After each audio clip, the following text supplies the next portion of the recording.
बात जब लोकतंत्र या डेमोक्रेसी की हो, तो यह जानना महत्वपूर्ण हो जाता है कि डेमोक्रेसी को बरकरार रखने या बनाए रखने के लिए जिम्मेदार संस्था के मुखिया का चुना जाना वाकई लोकतांत्रिक है। इसका जवाब मैं आप पर छोड़ता हूँ। नमस्कार दोस्तों, द एक्सप्लोरर्स एक्सप्रेस में आपका स्वागत है।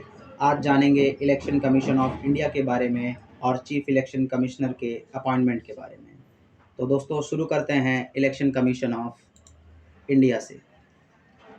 दोस्तों, देश में लोकतंत्र को बनाए रखने का काम इलेक्शन कमीशन का है, जिसका गठन 25 जनवरी 1950 को हुआ, जिसका जिक्र हमारे संविधान में आर्टिकल 324 के अंतर्गत किया गया है।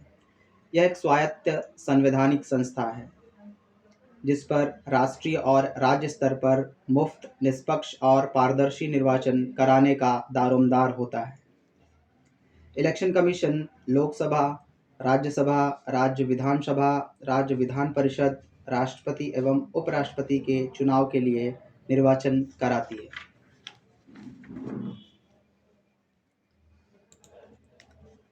अब हम इसके स्ट्रक्चर या ढांचे के बारे में जान लेते हैं। हालांकि निर्वाचन आयोग के गठन से यानी 1950 से लेकर 1989 तक यह आयोग एकल सदस्यात्मक थी, लेकिन बाद में यह त्रिसदस्यात्मक हो गई, जिसमें एक चीफ इलेक्शन कमिश्नर तथा दो अन्य इलेक्शन कमिश्नर होते हैं, जो कि अभी भी चलन में हैं। आर्टिकल 324 क्लॉज 2 के तहत राष्ट्रपति चीफ इलेक्शन कमिश्नर तथा इलेक्शन कमिश्नर को अपॉइंट करते हैं। इनके अपॉइंटमेंट के बारे में हम आगे विस्तार से जानेंगे। इनका कार्यकाल 6 वर्ष या 65 वर्ष की आयु जो भी पहले होती है। इनकी हैसियत सुप्रीम कोर्ट के जज के जितनी होती है। इसका मतलब यदि इलेक्शन कमिश्नर को, चीफ इलेक्शन कमिश्नर को अगर हटाने की प्रतिक्रिया देखी जाए, तो वह सुप्रीम कोर्ट के जज के बराबर होती है। इसका मतलब उनको इम्पीचमेंट के द्वारा ही हटाया जा सकता है, जबकि इलेक्शन कमिश्नर को चीफ इलेक्शन कमिश्नर की सिफारिश पर राष्ट्रपति द्वारा पद से हटाया जा सकता है।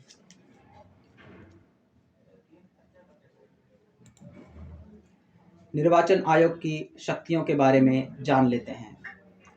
हम इलेक्शन कमीशन की प्रशासनिक, अर्धन्यायिक, आर्थिक तथा रसद शक्तियों के बारे में जानेंगे। हम प्रशासनिक शक्तियों के बारे में विस्तार से जान लेते हैं। प्रशासनिक शक्तियों में के अंतर्गत ये निम्न शक्तियां आती हैं: मतदाता सूची तैयार करना, उनका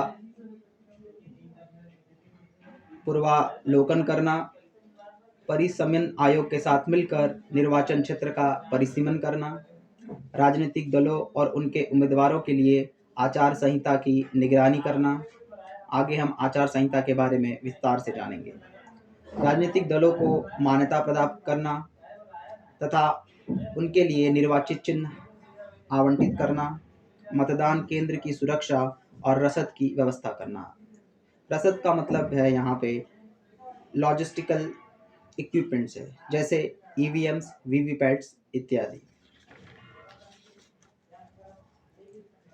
अब हम अर्धन्यायिक शक्तियों के बारे में जान लेते हैं, यानी कि क्वासी जुडिशियल पावर्स के बारे में। निर्वाचन संबंधी मामलों को देखना, उम्मीदवारों की अयोग्यता पर निर्णय लेना, जो कि पीपल्स रिप्रेजेंटेशन एक्ट 1951 के तहत है। आचार संहिता के उल्लंघन पर उचित कार्यवाही करना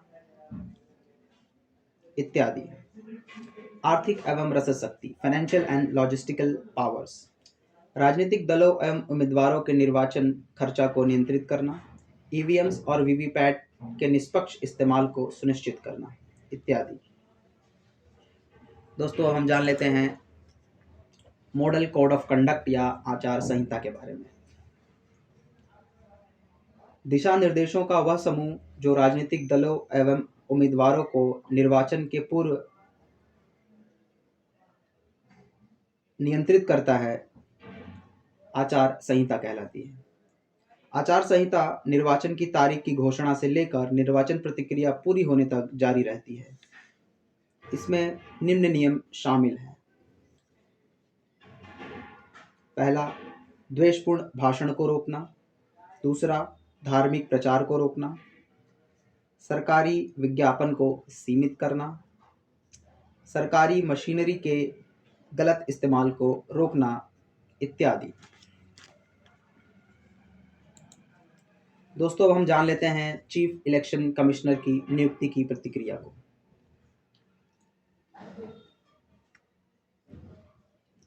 पहला हम जानेंगे नियुक्ति की संवैधानिक आधार। आर्टिकल 324 इलेक्शन कमीशन से संबंधित है। Article 324 clause 2 chief election commissioner के अपॉइंटमेंट से संबंधित है, जिसमें राष्ट्रपति चीफ इलेक्शन कमिश्नर की नियुक्ति मंत्रिपरिषद एवं प्रधानमंत्री के सिफारिश पर करता है। दूसरा, 1950 से 1951 तक, ये जो समय है, इस समय तक इलेक्शन कमीशन एकल सदस्यात्मक आयोग था। इसमें राष्ट्रपति प्रधानमंत्री एवं मंत्रिपरिषद की सिफारिश पर चीफ इलेक्शन कमिश्नर को नियुक्त करता है। इस दौरान चीफ इलेक्शन कमिश्नर की नियुक्ति के लिए कोई निश्चित मापदंड या कमिटी नहीं थी। दूसरा दौर 1951 से 2023 तक, यह दौर निर्वाचन आयोग में बहुसदस्यात्मक था। मार्च 2023 में सर्वोच्च न्यायालय द्वारा हस्तक्षेप किया गया और जिसमें सुप्रीम कोर्ट ने फैसला सुनाया कि चीफ इलेक्शन कमिश्नर को अवश्य ही एक पैनल द्वारा नियुक्त किया जाना चाहिए। इस पैनल में प्रधानमंत्री, नेता विपक्ष और भारत के मुख्य न्यायाधीश यानी चीफ जस्टिस ऑफ इंडिया होंगे। उसी साल दिसंबर 2023 में chief election commissioner and others election commissioners act के तहत सरकार ने एक कानून बनाकर सुप्रीम कोर्ट के फैसलों को प्रतिस्थापित कर दिया, जिसमें अब पैनल में एक प्रधानमंत्री, नेता विपक्ष तथा यूनियन कैबिनेट मिनिस्टर होंगे, जो कि प्रधानमंत्री द्वारा नियुक्त किए जाएंगे। अब तो आप लोकतंत्र का मतलब समझ ही गए होंगे। नमस्कार।